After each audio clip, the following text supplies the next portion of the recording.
I'm in the most romantic city in the world, Paris, France. And because of photography, television, and movies, it's a city we all feel we know. That is, until you actually come here and you realize how big this city is. And that, combined with a very different culture and a near impossible language to pronounce, will have you so overwhelmed that you'll be wondering out loud, where's the romance? When does that begin? Well, I am here at the Place de la Concorde, and it has a wonderful view of the Champs-Élysées, the beautiful boulevard, and that leads to the Arc de Triomphe. But I am here because this is where Marie Antoinette in 1793 famously lost her head. But if you join me today in Paris for your first trip here, you won't lose yours.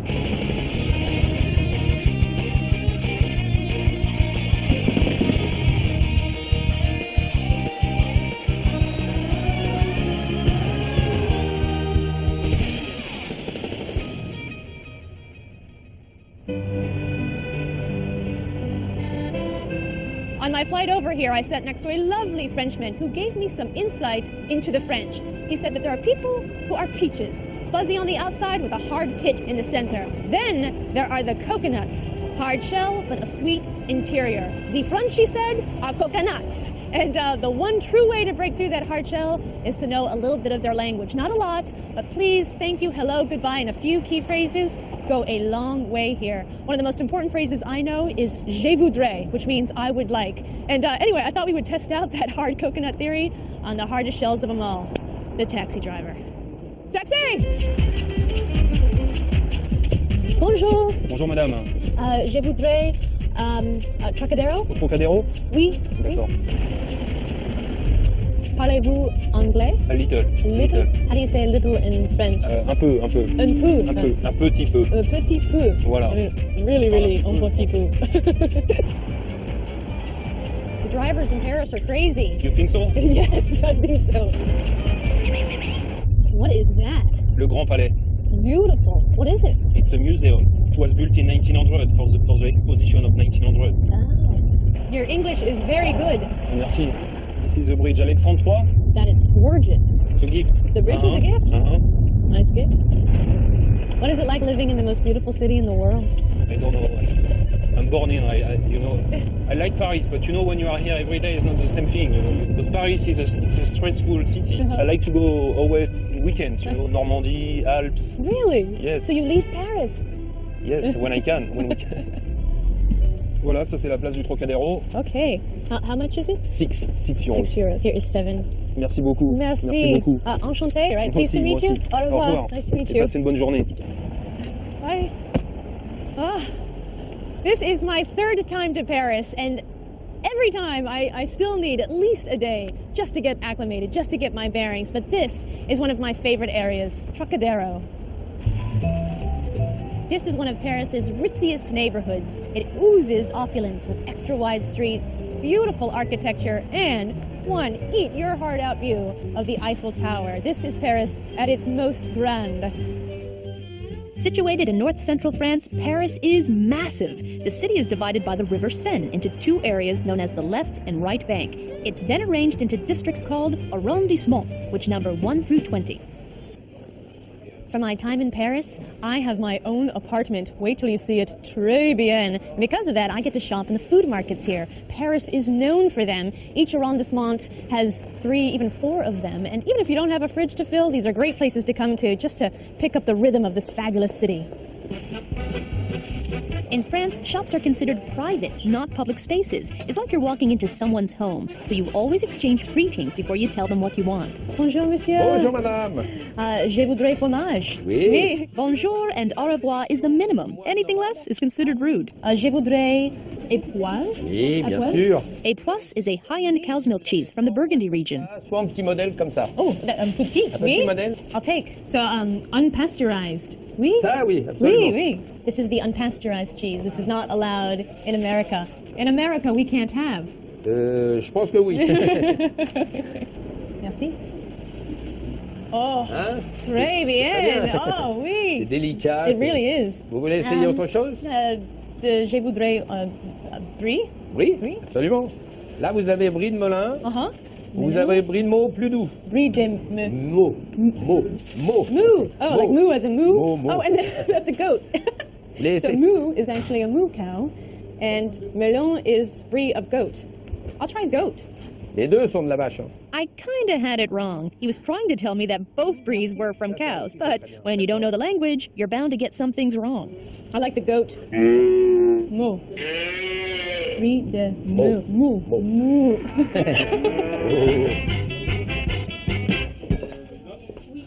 Buying French wine, for me, is very intimidating. In the U.S., it's pretty easy.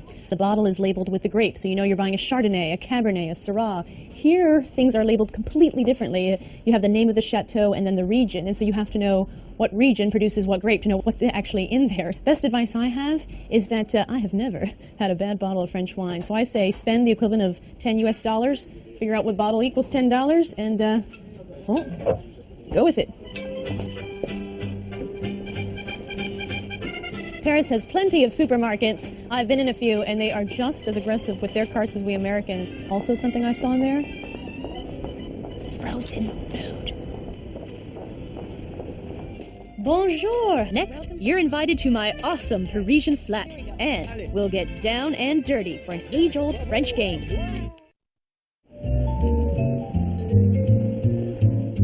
Bonjour, and welcome to my apartment in Paris. For your visit, I've laid out a lovely selection of French bread, some cheeses, and a bottle of I don't know how to pronounce this. Red wine. But isn't this apartment beautiful? It's a place that anyone can book. You just log on to timeandplacehomes.com, choose the apartment, the area you want to be in, and I just loved this one because it was just so Parisian. The appliances are all very modern. You've actually got an oven/microwave. Have you ever heard of one of these? You also have a stovetop toaster and an espresso maker. Oh. This is the bedroom. Very cozy. Look at the rustic wood used for the closet doors. But over here's my favorite part. From this big window, I can look onto real Parisian apartments. In the morning is my favorite because you just see a few of these windows softly lit, like a glow coming from them. So it's such a treat to see the ebb and flow of daily Parisian life. I know who that is. Hello. Hi, Samantha. Come on in. Nice to see you again. You too. This is Rick Gitlin. He shows you around. He takes care of you when you stay at one of his apartments. Completely. And even though he showed me how to use the espresso machine, how many times did I have to call you to ask what do I do? Just two. But other than just showing you around, you are really a concierge. I mean, you will take care of us, of me, while we're here. And one thing we had talked about was sort of a fashion day. Absolutely. So what we've done is set up a whole day of fashion. There'll be a guide that'll show you around, take you to a fashion show. Hopefully you'll have a fabulous day of Paris fashion. Excellent. Très excellent. No problem. So enjoy Paris, and I'll talk to you later on. Okay, bye-bye. Okay, Au revoir.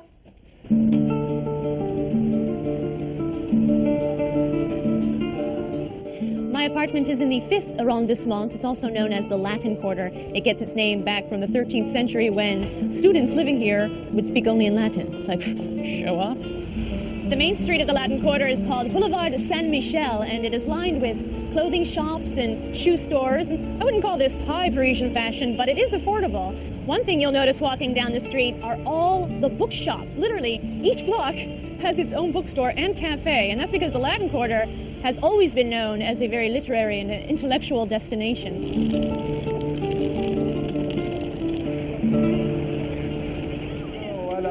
Donc on Bonjour, monsieur. Bonjour, mademoiselle.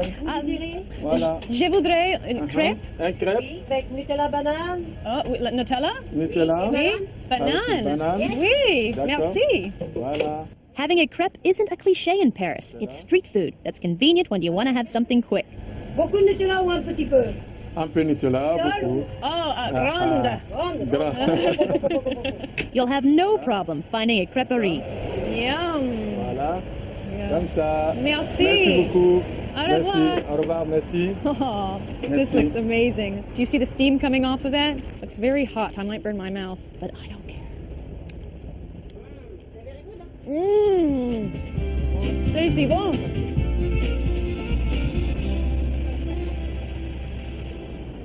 Paris has a few islands worth exploring. One of them is Ile de Cité. This is where the city of Paris was first settled in 250 BC. It's on the Ile de Cité where you will find the superstar of the Gothic cathedral world, Notre Dame. This was begun in 1163 and became famous because of the novel, The Hunchback of Notre Dame, written by Victor Hugo, the famous French novelist. And essentially, it was that novel that saved this cathedral. At the time, it was in a state of disrepair, and Victor Hugo himself started a petition to save Notre Dame.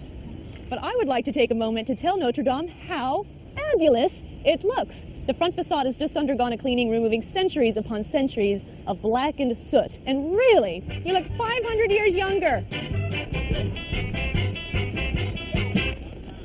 Paris may be hectic, but its parks are great for slowing it down a little.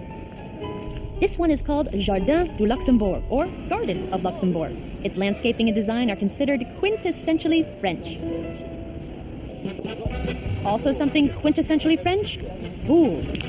A coat rack in the park. I get the idea these guys are serious about this game. In the hand. With only a few common words between us, I am taught how to play boule by Pierre. I'm trying to throw my ball as close to the little green ball as possible. I can also knock other balls out of play. These guys look good. Champions? Let's see how I stack up against the park champs. Very good. Oh, wait, he's going down. Pierre, you didn't tell me I could crouch down. Yes, that changes everything. Oh, watch out. Bien, ça, bravo. Wow. Yay! Oh, he's good. He's the one to beat. Did I win? No. No, c'est eux. Maybe I shouldn't have bet any money. Where are all the women? Où les femmes? Elle doit aussi aimer les boules pour éviter tout problème. I think he just said that women are just problems and they don't play. They can't play. Very good. Watch out. This woman's got some metal balls in her hands. I'd stand back. Bravo. Oh, very nice. Oui?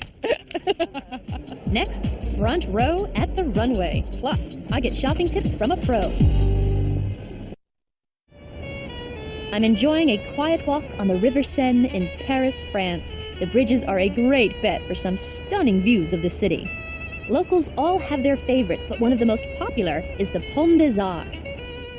And if you're wondering why, well, it's because it's for strollers, ponderers, and croissant eaters only.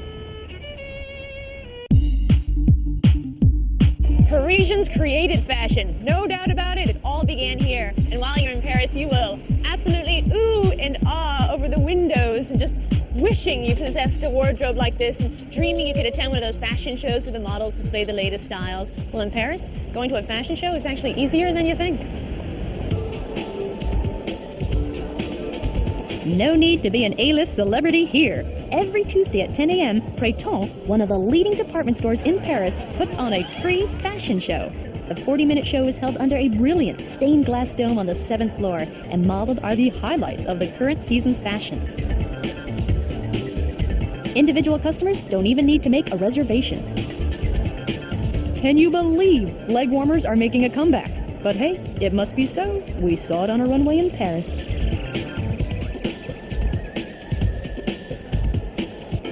I like the red purse because that would really pop something out. Yes, the color. Now that I'm properly primed, showing me the fashion ropes is Paris personal shopper Susan Tayback.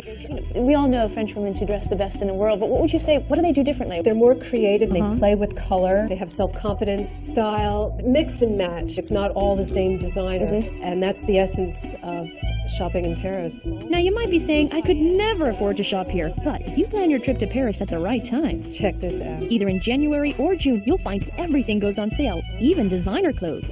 Oh, in fact, most Parisians save their shopping sprees for this biannual event known as Les Soldes, or the sales. Wear it just loose like that. It's just hand crocheted. It's all handmade. I love how it just hangs. Yep. You could wear it this way. And that's the thing I notice about French women, they know how to like throw around the scarf. It's that je ne sais quoi. I tell you, after a full day in Paris, I am exhausted. And I was going to take a nap, but then now it's nighttime, and nighttime here has its own magic that you just have to be a part of, you know? I'm back in my neighborhood, the Latin Quarter, and things are picking up. There are a lot of people out going to the cafes, having an extra cup of coffee to get them through the night, having a glass of wine. It's a festive place to be. Next, I get chummy with the locals at Chez Paul. Chin chin. Chin chin.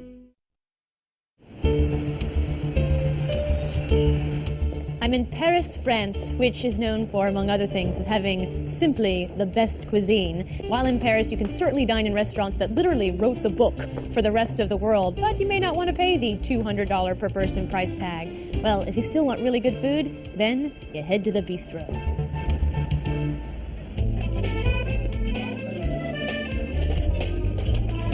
It's believed the word bistro is derived from a Russian word meaning hurry, quick, and that's what Russian soldiers would shout at dismissive waiters back in the 1800s. Now, when it comes to restaurants here in Paris, you have restaurants, you've got brasseries, you have cafes, you have bistros, and I really don't know what the difference is. Excuse me, you don't know what the difference between a bistro and a brasserie? I'm not quite sure, but I think the bistro is kind of smaller. This is a bistro.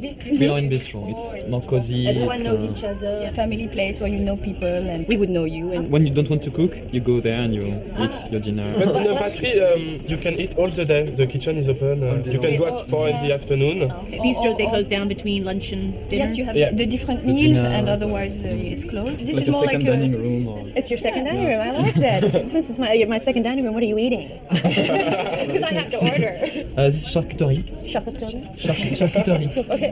It's pig. But you don't have to think it's a pig. It's very good.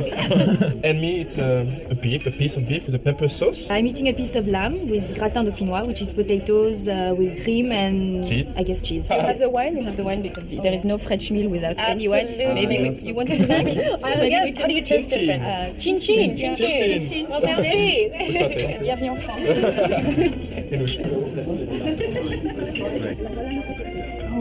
Merci. Lovely. I ordered the pot-au-feu, which is a famous French stew with wonderful chunks of potatoes, beef, bone marrow, huge leeks. Now, it's in the bistro where you're really going to see how our cultures differ. If you need to be in and out of here in an hour and a half, don't come. Just grab a sandwich on the street. The French are never in a hurry to eat. Also, what we see as a waiter ignoring us, being rude, they actually think that constantly asking, how are things, how's your meal, giving your check immediately, that's rude. Again, they don't want to rush you. In France, eating is just about taking your time. So it's best just to do how the Parisians do. 2-hour lunches.